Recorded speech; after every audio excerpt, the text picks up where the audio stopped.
Mga kwento ni Felmo.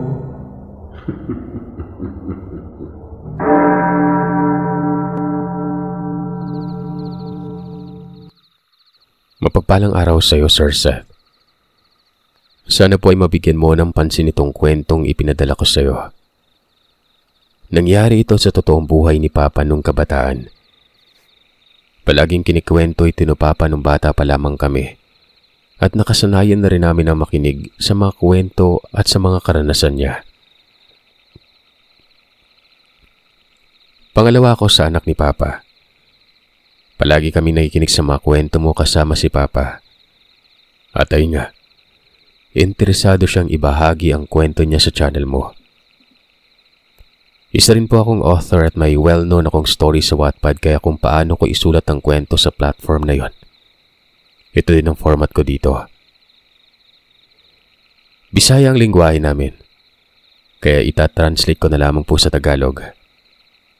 At ang kwentong ito ay ibabase ko sa point of view ni Papa para maintindihan ng mga listener mo, katulad ng ibang mga kwento mo.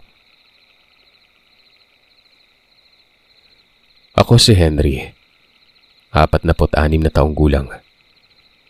16 na taong gulang ako nang mangyari ang karanasan na ito. Nakatira kami sa Negros ng Visayas sa Mabinay.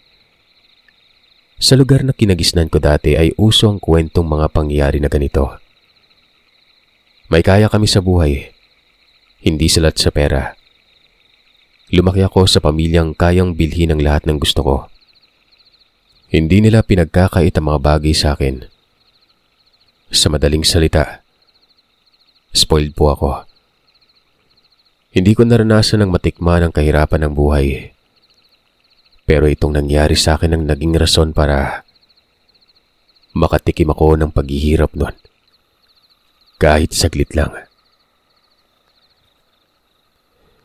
High school ako nang nangyari ito. Dekada 70. Isa ako sa mga basagulerong estudyante dati. Maraming barkada, palaaway, bully. Dahil nga sa may pera kami ay may mga tinatawag akong batos kuno sa eskwela kasi nga may kaya kami at nalilibre ko sila. Halos lahat na makakasalubong ko ay takot sa akin. At sa mga syempre, batos ko. Mataas ang tingin ko sa sarili. Hambog ako at alam yan ng mga nakakakilala sa akin dati. Palagi rin akong pinapatawag ng principal at guidance dahil sa gawain at pambubuli sa eskwela. Walang pake ang mga magulang ko sa mga pinagagagawa ko. Ni hindi nila ako pinagsasabihan. Bumibisita lamang sila sa paaralan at yun lang, ayos na kagad. Muntik pa nga akong i-drop noon sa high school dahil nga sa katigasan ng ulo ko at pagkapalaaway ko. Kahit teacher pinapatulan ko noon. Inaamin kong sobrang sama ng ugali ko dati. Pangarap ko maging piloto kagaya ng kuya ko. Dahil 4 kami magkakapatid tapos 2 na lamang kaming nag-aaral kasi nakatapos ng 2 nakakatanda akong kapatid.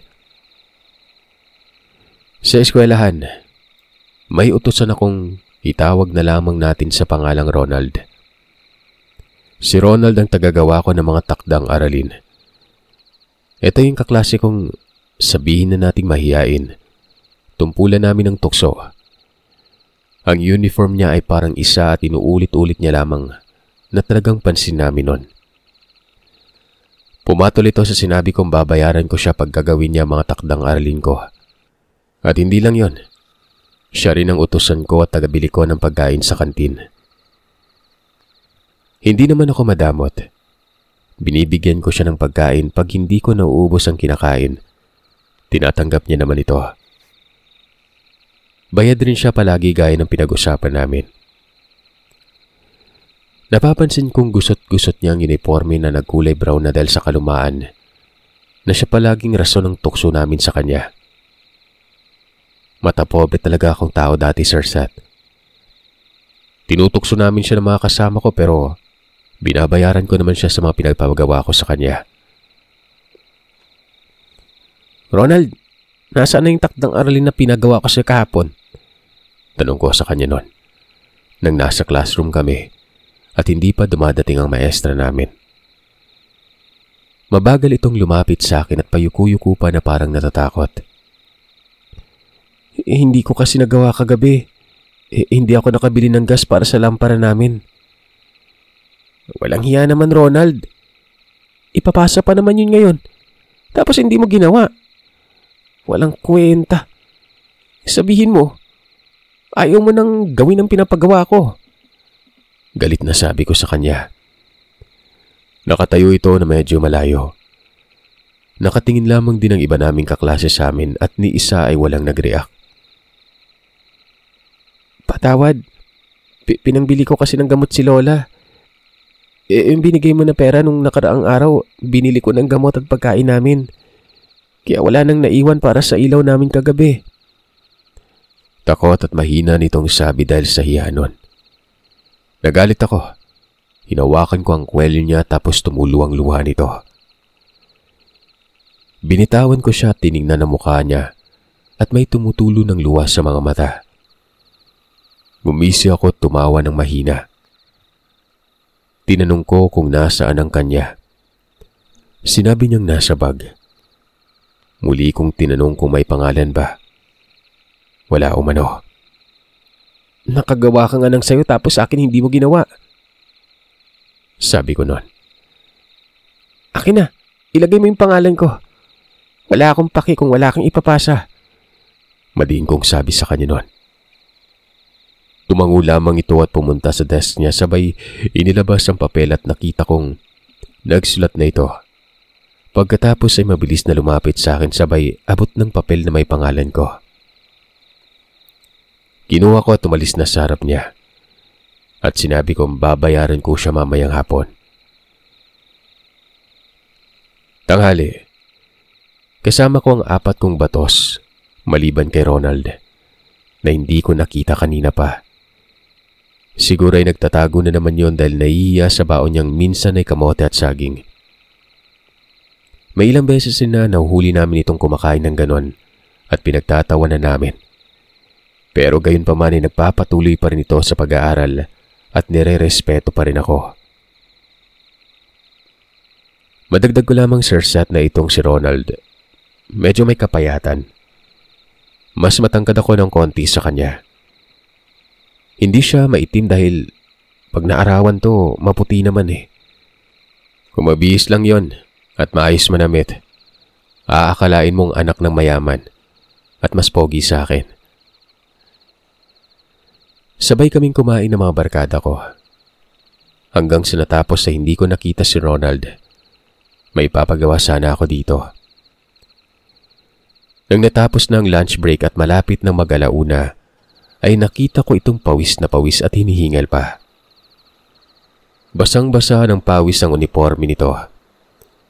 Galing ito sa gate na ibig sabihin lumabas siya kanina. Saan ka galing?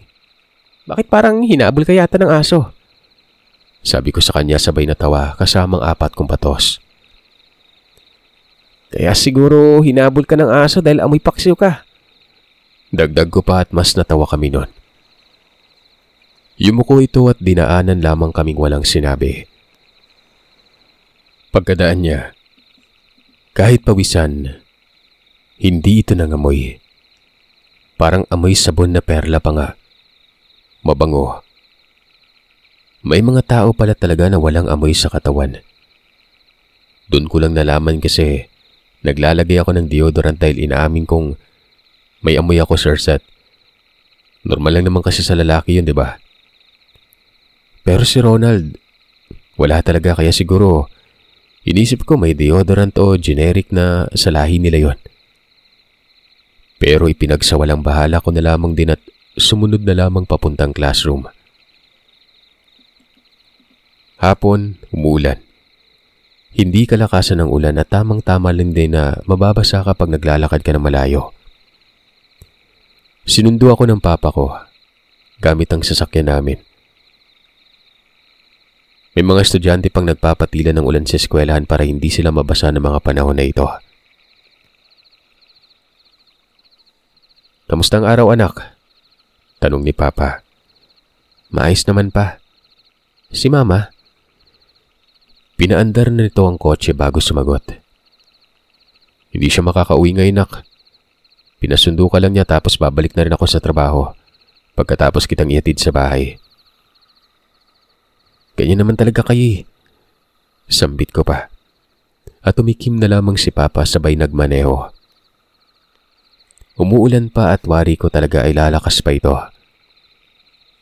Sa hindi kalayuan ay nakita ko si Ronald na tumatakbo habang pinapayong ang dahon ng saging nun.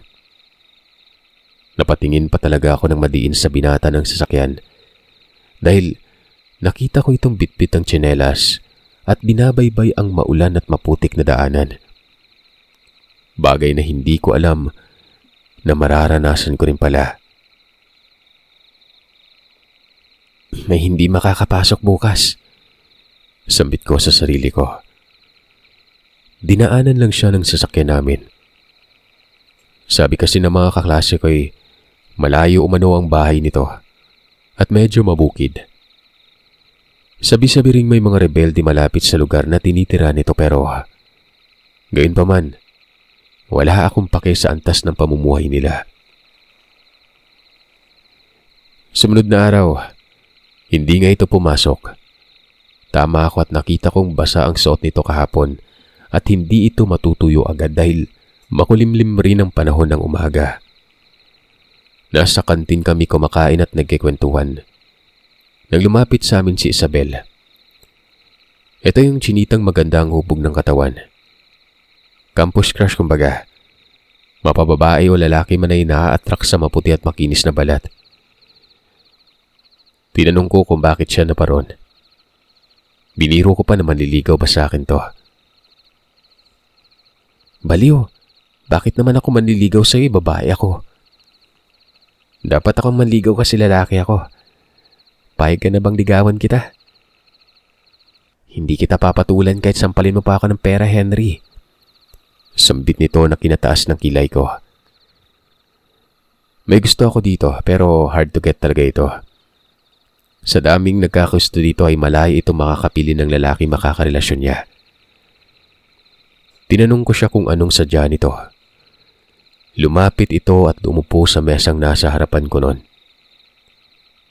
May fiesta umano sa kabilang bayan sa susunod na linggo. Sa may San Juan. Aanyayahan niya umano kami para makisayaw dahil may disco umano doon. Sigurado umano magsasaya kami. San Juan? Di ba malayo yun? Doon ka ba nakatira? Tanong ng kasama kong si Jackson. May bahay umano sila doon. Marami umanong ihahanda itong pamilya nila tapos masaya ang diskuhan gawa ng marami ring kabataan ang dadalo. Kasama niya pa umano ang mga kaklase namin na sina Maria at Ana. Nangako siyang masaya umano yun. Madami umano akong babaeng makikilala. Baka may matipuhan umano ako na mas may ikakaganda sa kanya. Alam mo, Sir Seth, nang inimbita niya ako parang nangaakit pa ito.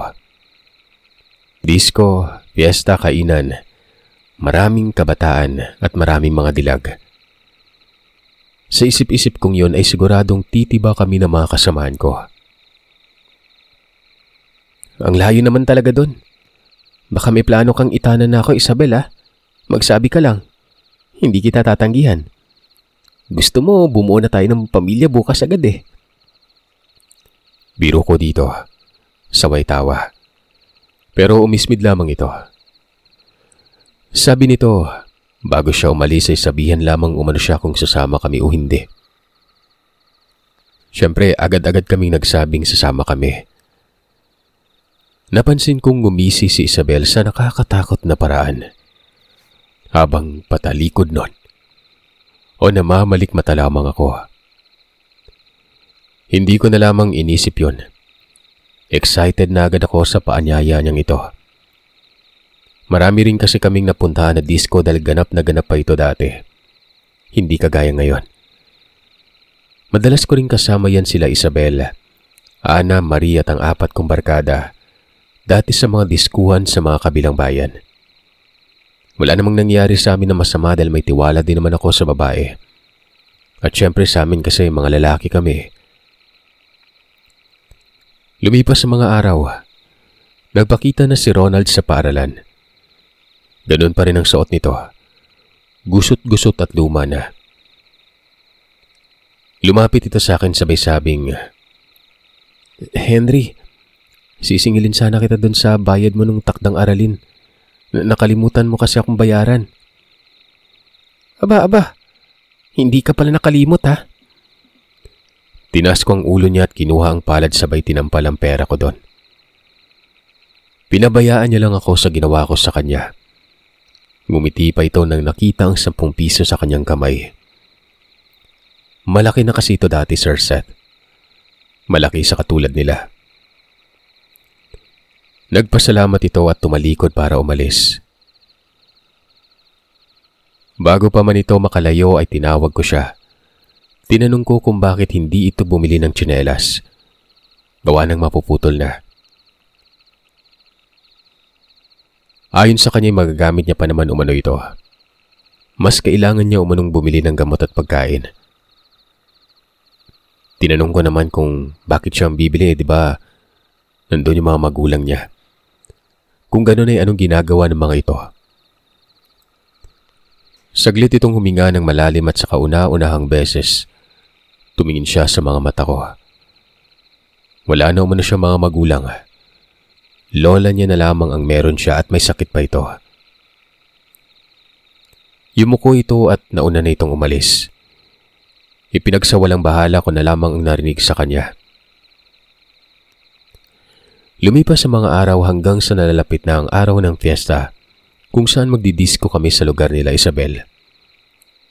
Wala na akong balak magpaalam sa mga magulang ko. Kahit magpaalam ako, wala naman silang pake. Basta't makauwi lamang ako sa bahay ng buo, wala silang magiging problema. Bibigyan pa nila ako ng pera sa luho ko pag nagpapaalam ako. Basta't uuwi lamang at sabihan kung saan ako nagpunta. Araw ng Biyernes at Sabado kami pupunta sa lugar nila Isabel. Excited na kaming 5 gawa ng napagdesisyonan naming sumama lahat kasi syempre, libre ko nga eh. Nakita ko si Ronald. Nakaupo sa desk niya tulala habang ang iba ay kumakain ng merienda. Tinawag ko ito at mabilis naman siyang lumapit. Sinabi ko sa kanya na siya na ang gumawa ng project ko kasi hindi ako makakagawa nun dahil may pupuntahan kami. Sinabi niya na mahirap umano yung project. Hindi niya umano kayang gawin. Gagawa din umano siya ng kanya. Talaga? Paano kung sampulan kita dyan? Ngisi ko at aambahan sana siya ng sapak. Umilag ito kahit biniro ko lang siya. Napaka-nervyoso mo naman. 25 ibabayad ko sa'yo pag nagawa mo yung project ko. Ano? Gusto mo o hindi? Doon binawi ni Ronald ang sinabi. Gagawin niya na umano. Pero Henry, pwede bang singilin muna kita ng 10 piso? Sa Lunes mo na bayaran ng natira. Kailangan ko kasi ngayon. Ubus na naman yung gamot ni Lola tsaka wala kaming bigas. Medyo lumambot ang puso ko noon. Bilang tao na hindi kailanman binigyan ng pansin ng mga magulang ko, ay nakita ko kung paano niya talagang mahalin ang lola niya. Dahil palaging itong rason niya sa akin. Kinuha ko ang wallet at binigay ang mga papel na pera sa kanya at barya. Nagpasalamat ito. Doon na ako tinawag ni Elson. Sinabi daw umano ni Isabel na magdala raw kami ng damit kasi baka sa linggo po umano kami makakauwi noon. Napatanong ako kung malayo ba talaga ang San Juan. Malayo yun dito, sabi ni Isabel. Sagot ni Jackson. San Juan? Sabat ni Ronald na hindi pa pala umalis. Saang lugar na San Juan? Sa pagkakaalam ko, sobrang layo ng San Juan dito ah. Nasa Bacolod ba yun? Dagdag niya. Pinagsasabi mo dyan, Ronald. Sabi may San Juan raw eh. Tsaka wala kaming pake kung malayo eh. May pamasahe naman kami. Gusto mo sumama? Pwede kang sumama pero... Nga pala, may pambili ng tsinelas wala ka eh. Pangungutya nila Jackson. Tapos sumali na rin ako sa tawanan. Hindi na lamang ito kumibo at umalis na pero tiningnan ako ulit nito tapos tumalikod.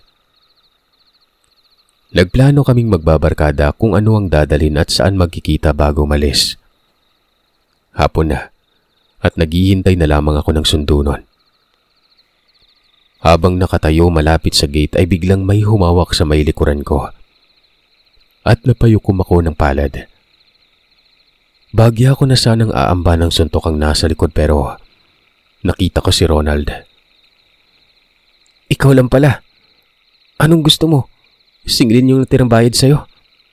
Gawa muna bago bayad. Hindi.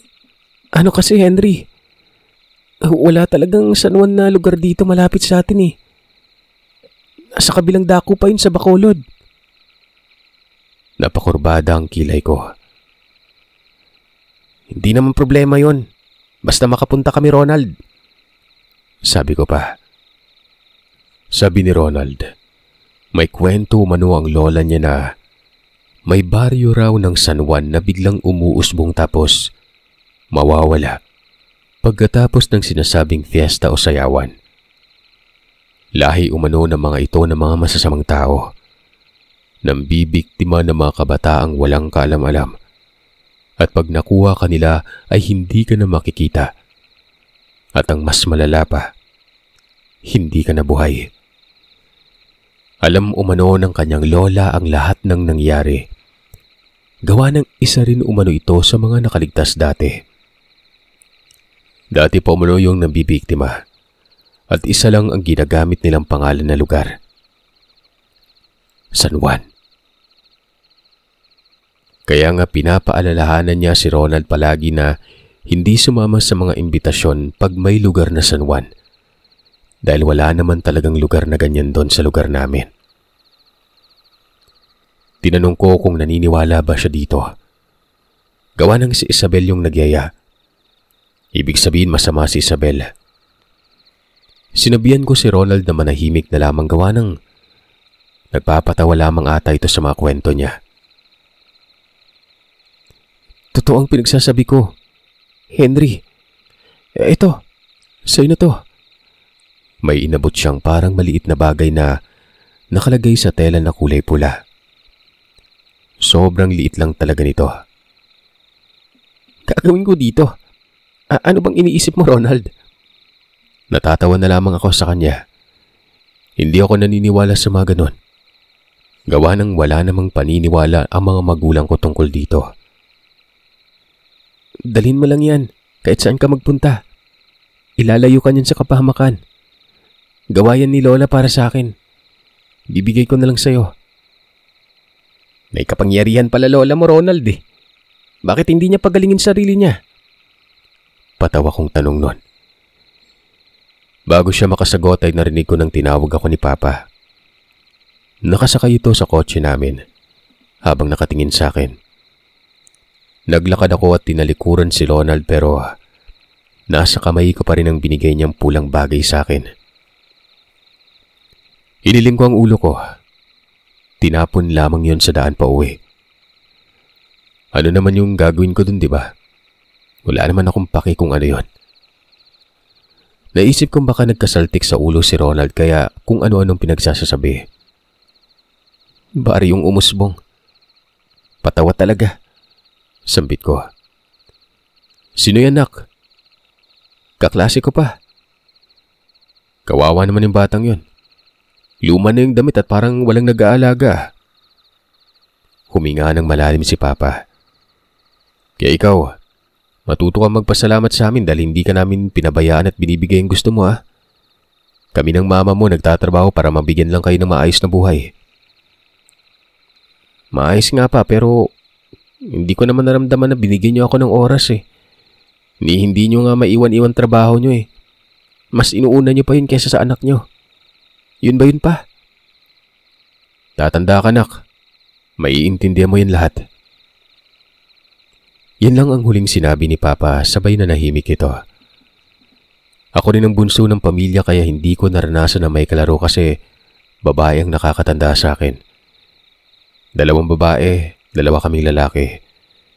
Lumaki akong kulang sa pansin ng mga kapatid at magulang ko. Nagpaalam ako kay Papa ng gabi ding yun. Naaalis pagkabukas pero hindi ko sinabi kung saan kami pupunta. Gaya pa rin ang nakasanayan. Pumayag ito ng walang problema at binigyan pa ako ng pera. Nagdala ako ng 2 shorts, 2 pantalon. Musket para iwas lamok at syempre, kumot ko kasi doon daw matutulog. Kinabukasan, maaga pa lamang ay nakapagbihis na agad ako.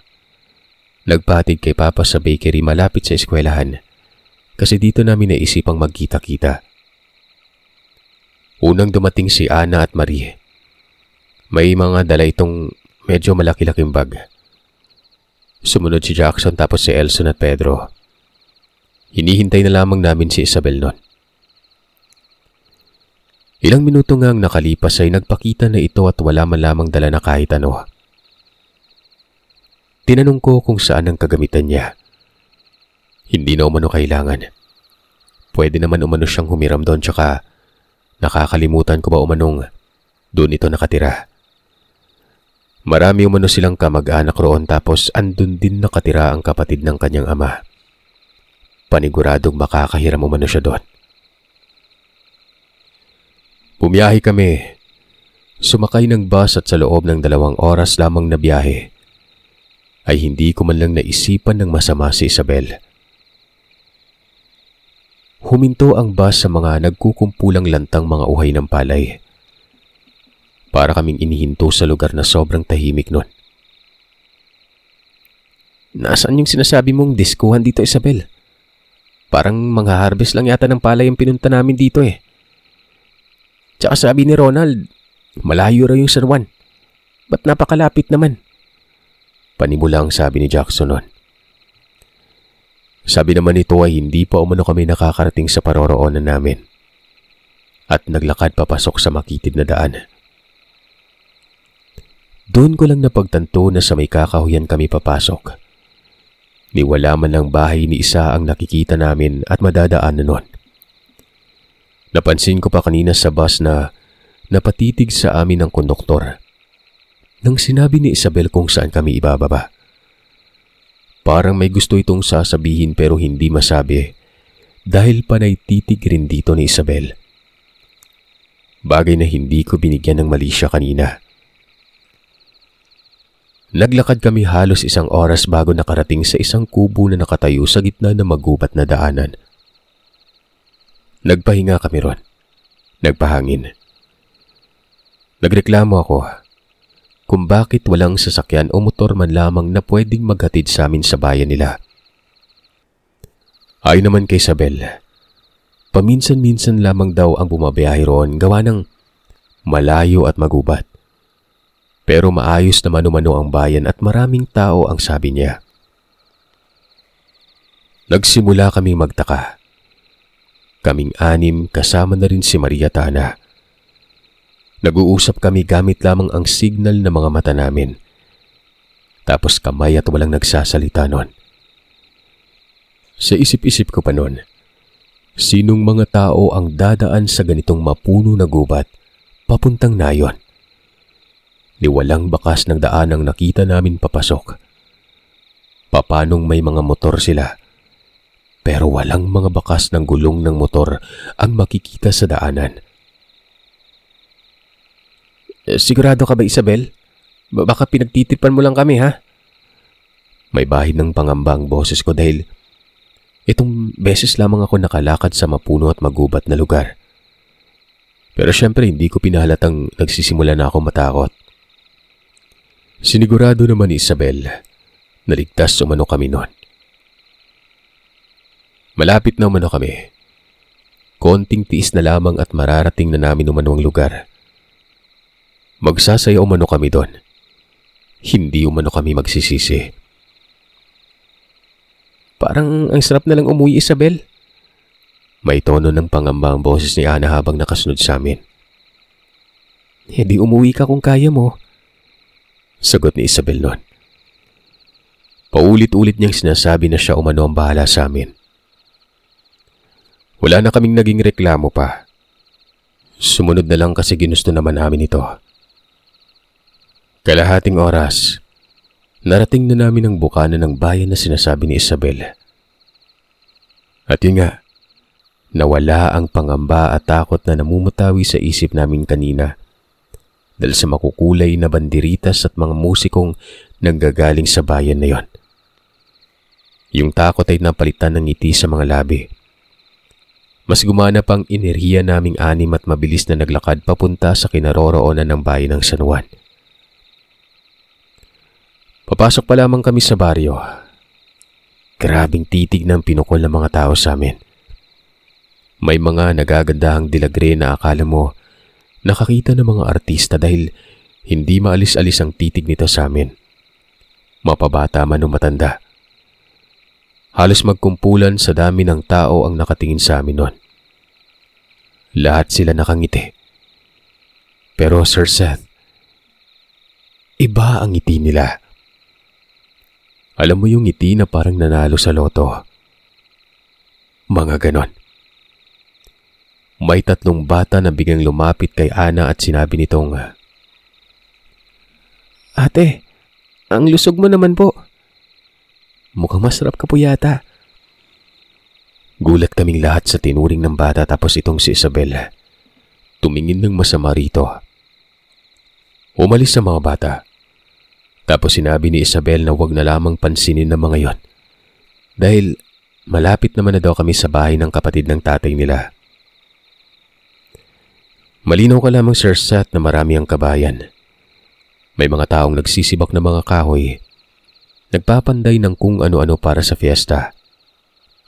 Pero bakit ganon? Di ba nga pag fiesta matik, malayo pa lang ay nakahanda ng lahat. Pero sa bayang yon, iba sila eh. Ngayon pa sila nag-asikaso ng kahit bukas ng fiesta. Napansin ko ring may mga malalaking kawa na dala ng mga kalalakihan. Mga babaeng nagdadala ng dahon ng saging. Isa pa sa pinagtatak ko, bakit wala pa silang kinakatay o niluluto na pagkain nun? Oh, Isabel, nandyan na pala kayo. Sambit ng isang lalaking nasa 70 ng edad pero mukhang matipuno pa rin. Pinatuloy kami nito sa kubo. Nilagay namin ang mga gamit namin sa isang kubo na sa amin lamang umano na mga bisita. Ito pa Sir Seth. Ang sobrang nakakapanghinala kasi lahat ng bahay o kubo na nakikita ko ay parang kakagawa pa lamang dahil hindi naman ito mga luma. Tapos ang pinagkatirikan ng mga bahay ay preskong-presko pa. Mausyoso akong tao kahit lalaki ako. Mabilis kong matukoy ang bagay pag napapansin kong kakaiba. Kumain na ba yung mga kasama mo, Isabel? Pakainin mo muna at pagpahingahin dahil mamayang gabi pang sayahan. Ani ng tito yata ni Isabel noon. Ngumiti naman si Isabel sabay lumabas. Tumabi sa akin si Jackson. Umupo sa tabi ko at huminga ng malalim. Ang baho ng tito ni Isabel. Mahinang sabi niya, sabay na pangiwi. Naamoy ko nga rin eh. Amoy putok. Parehas pa kaming nagkahagikikan noon. Siguro kasi malayo yung bilihan ng mga pangsariling pabango dito. Kaya ganyan. Tsaka alam mo namang mukhang mahirap yung mga tao dito eh. Dagdag ko pa. Nagulat na lamang kami nang napansin naming nakatayo pa lang tito ni Isabel sa harap ng pintuan kung saan kami lahat nakatambay na. Mga iho, magpakabusog kayo. Mabigat na tono ng pananalita nito. Sabay pumasok si Isabel at inihain ng mga pagkain. Abot tenga ang ngiti namin dahil ang nasa hapag namin ay litsyong manok. May sinabawang manok, mitsyado at mga prutas na preskong-presko pa lang. Nang pakain na sana kami ay tumikim si Ana. Sabay nagsabi ng magdasal na muna kami sa pagkain nun. Si Ana kasi ay napaka-relihiyoso kahit palagimik ito. Pero nagreklamo itong si Isabel. Wag na lang umano. Kumain na lamang umano kami at gutom na umano ang lahat nun. Magdasal na lamang umano si Ana sa isipan niya. Kumain na kagad si Isabel nun. Hindi na sumagot si Ana at pumikit na lamang ito tapos kumain na rin. Wala ba tayong asin dito, Isabel? Parang walang kaasin-asin yung sabaw niyo eh. Parang nag-uulam lang tayo ng tubig na may manok eh. Reklamo naman ni Elson. Nagsabi ka sana na wala para naman makapagdala kami ng asin dito. Dagdag ni Pedro. Pero napataas na lamang ng kilay si Isabel at sinabing baka raw naubusan ng asin kaya ganun ang lasa. Hayaan na lamang umano at sabihin niya sa tito niyang lagyan umano mamaya yon. Paano niyo lalagyan? May bayan pa ba ditong bilihan? Tanong ko noon. Hindi umano problema yun ayon kay Isabel. Sabay ngiti lamang ito. Ngumisi na lamang ako sa kanya at ninanam namang litsyong manok. Yung kanin naman, alam mo yung mais? Yung yellow corn na bigas. Tapos yung plato namin ay mga plastic na pang-probinsya talaga. Pero kahit na hindi ko nakasanayan ng ganun ay kumain na lamang ako gawa ng gutom na talaga ako. Tapos pinili naman namin makifiesta at makisaya sa lugar nila. Nagliwaliw kami sa lugar pagkatapos kumain. Naglakad-lakad kami sa may sapa. Lakad kami ng lakad hanggang sa malapit na maghapon. Mula sa kalayuan, naririnig na namin ang sound system na nanggagaling sa baryo nila Isabel. Hindi sumama si Isabel ng mga panahon na ito dahil tutulong muna umano siya sa pag-aasikaso sa bahay ng tito niya. Kami na lang daw, basta huwag kaming magpakalayo-layo sa baryo nila. Ito pa ang sinabi niya, Sir Seth, na kapag umano na wala kami sa gubat o sa lugar, huwag umanong mamroblema. Mahanap at mahanap daw kami ng taga-baryo at ni Isabel nun. Ito ang isa sa mga rason kung bakit umiba ang pakiramdam ko sa baryo na yon. Pero wala eh. Wala naman kami magagawa. Naroroon na kami. Bumalik kami sa may sapa. Napagdesisyonan naming maligong magbabarkada doon. Tapos sila Ana at Marie ay nagkikwentuhan lamang sa gilid. Inaya namin sila maligo pero ayaw nila. Nahihiya raw sila. Siyempre kaming magbabarkada kahit bully kami o mga lalaki. May respeto kami sa mga babae kasi barkada din naman ang dalawa. Kumbaga, walang taluhan sa amin, sir. Puwera na lang na gustong-gusto ko talaga si Isabel noon. Memoryado ko ang daan patungo sa sapa kasi baka nga maabutan kami ng dilim. Tapos mawala kami kako. Nilalagyan rin namin ng mga palatandaan ang nadadaanan namin noon. Hanga rin ako sa mga barkada ko kasi parang may mga survival instinct ang mga ito. Tapos kunyari pang mga bida kami sa teleserye. Naglalaro-laro kami pabalik sa baryo nila Isabel. Nagbabaril-barilan kunyari. Nagsusuntukan, naghahabulan, nagsasayahan habang naglalakad hanggang sa makabalik nga kami sa lugar. Nakita namin ang ginagawa nilang pwesto sa gitna ng mga kabahayan. Yung parang merong sa gitna na malaki tapos nakabako dito. Parang sayawan. Malaki ito. Walang takip sa itaas at nakabakod lang talaga.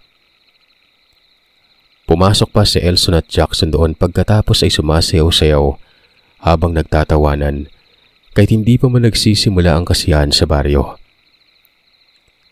Napapansin kong nakisali na rin sa tawanan ng iilang taong nakamasid sa amin. Pero iba talaga ang tawa at ngiti nila. Yung parang pagtitingnan ka parang tagos hanggang buto. Tapos yung mga ngiti pa nila, Abotenga. Nakakadiri pa kasi ang mga ngipin nila na parang walang sipilyo. At parang kung titingnan mo ay parang mabaho ang mga hininga. Tinawag kami ni Isabel. Pinagmeryenda kami pero hindi kami kumain kasi mga kamoting kahoy yon. Mga nilagang kung ano-ano na hindi ko naman kinakain. Sinabi ni Isabel na magpakabusog raw kami. Napansin itong hindi kumain ng iilan sa amin kaya umalis ito at bumalik na may dala na namang mga karne. Parang isang palangganang karne yon. Napakarami. Aakalain mo talagang may babuyan o mga hayop silang inaalagaan. Pero kanina sa pamamasyal namin, wala kaming nakita ni isang kambing, manok at ibang hayop na pwedeng ihain nun. Wala talaga. Kaya magtataka ka. Naisip na lamang namin na baka kuha nila sa kabilang bayan yon. Walang ano-ano ay biglang nagsabi si Isabel na bawal na umanong lumabas sa baryo nila kapag gabi dahil maraming rebelde ang nagkalat sa gubat. Sinuwerte lamang umano kami dahil nakapunta kami ng ligtas at walang nakainkwentro na masasamang loob nun. Ganun ba, Isabel? Bakit kanina nung naligo kami? Wala naman kaming nakita ni isang rebelde. Tanong ko pa nun. Alam niyo yung sagot niya, Sir Seth? Meron umanong nagbabantay sa amin nun. Napatanong ako kung ano ang ibig niyang sabihin. Kung sino ang nagbabantay gawa ng wala naman kaming nakitang may nakabantay sa amin. Ayon sa kanya, gusto lamang umano ng mga tao na ligtas kami. Ayaw nilang may mangyaring hindi maganda sa amin kaya binabantayan umano kami. Ganun ba? Ang bait pala ng mga tao dito, Isabel. Sagot ni Marie. Oo naman. Asikaso kayo dito sa amin kasi mga bisita kayo sa baryo na to. Sinisigurado lamang ng mga tao na walang ibang makakauna sa inyo. Napamaang ako at napatingin kay Isabel. Nagulat rin ito sa sinabi kaya binawi niya yon.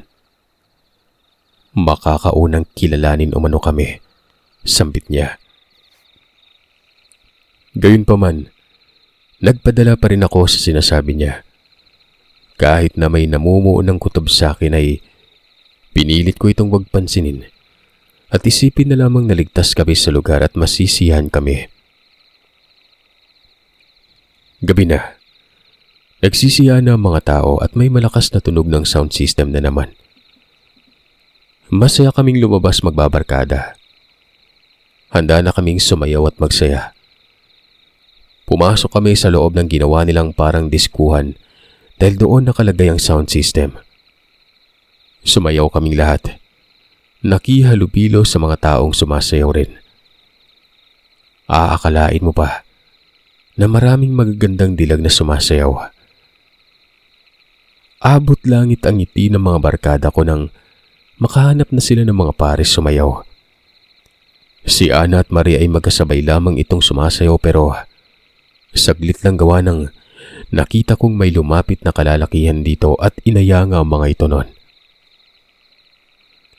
Alam mo, Sir Seth, hindi sa pagiging arte ko pero kitang-kita ko yung mga lalaki na nakapang-ibaba lang.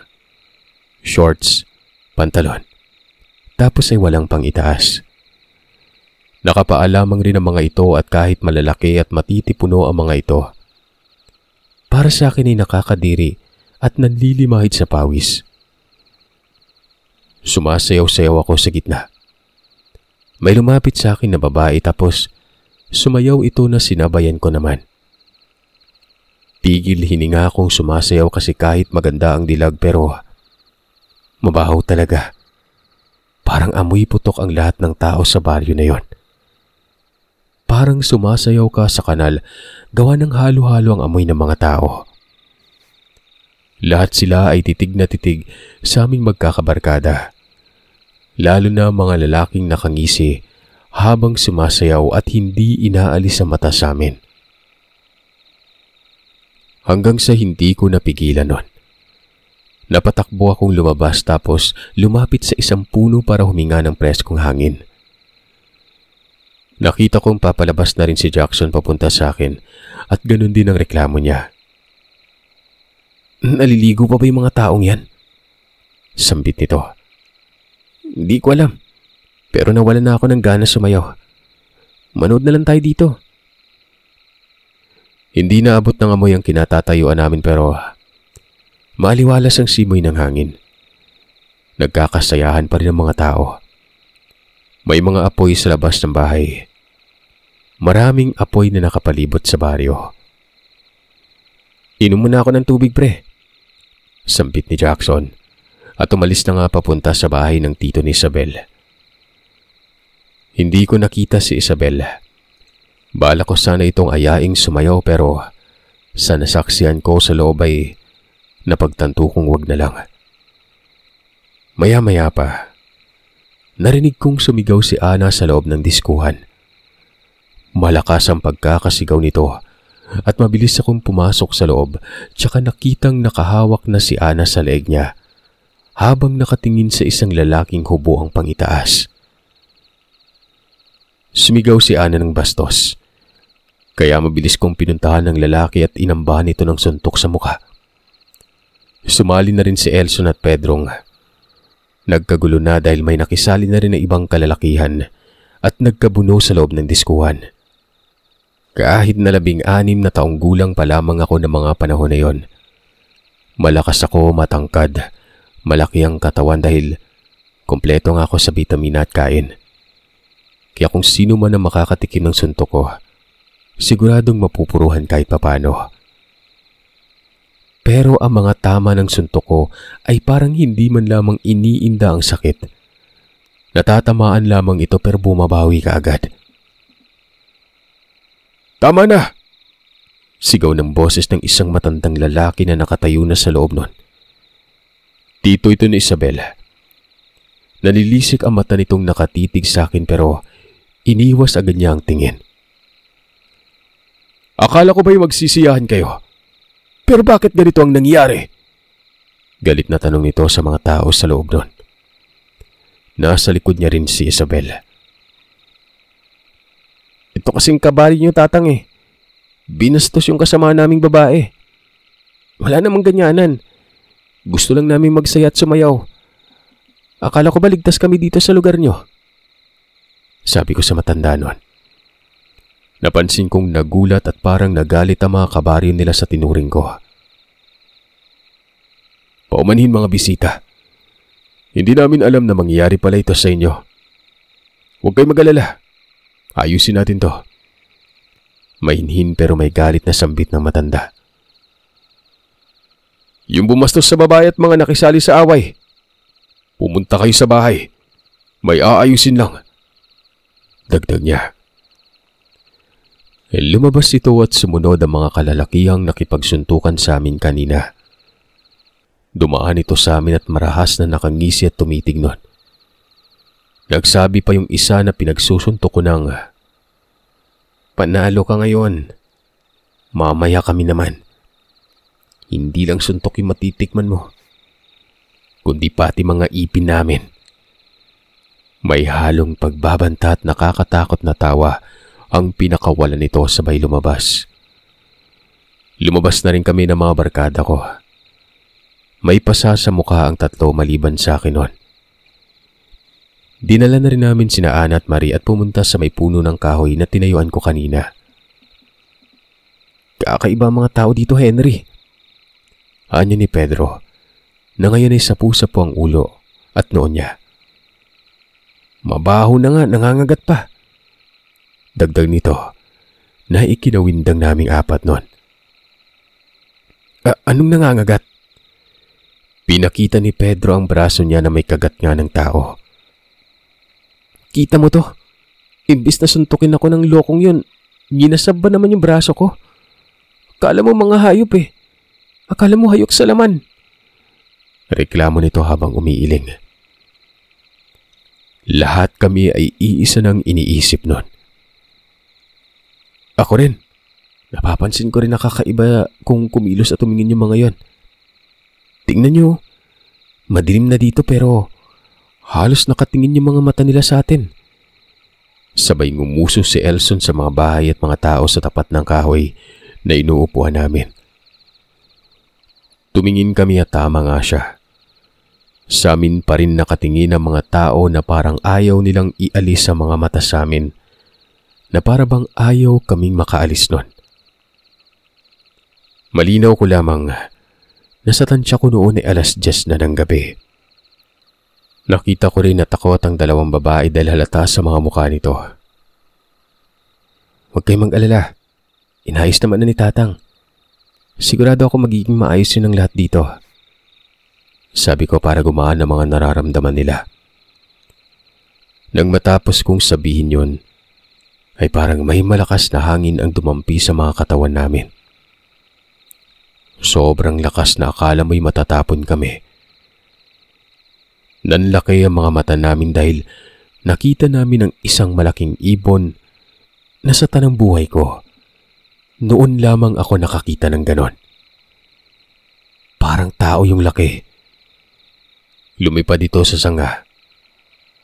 Nanginginig kaming tiningnan ito at dahan-dahan itong tumingin sa amin noon. Pula ang mata nito. Malalaki na parang nagbabaga. Tumunog ito ng wakwak. Paulit-ulit na naging sanhi ng kinatakbo namin papunta sa bahay ng tito ni Isabel. Nakasalubong namin si Isabel noon. Tinawag namin ito at sinabi naming may nakita kaming malaking ibon. Pagkaturo namin ay wala na ito. Tumawa naman itong si Isabel at sinabing ibon lamang umano yun.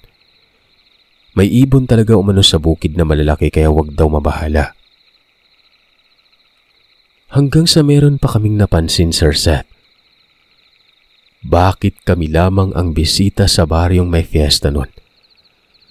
Wala kaming nakitang kaparehas namin na tagabayan. Wala ring masyadong maraming kabataan at kukonti lamang tapos parang naiiba pa sila sa amin nun. Kabaliktaran sa sinabi ni Isabel sa amin. Parang nagsimula na akong matakot sa lugar na yon. Naalala ko ang sinabi ni Ronald. Hindi kaya tama siya. Hanggang sa pumasok kami sa bahay ng tito ni Isabel.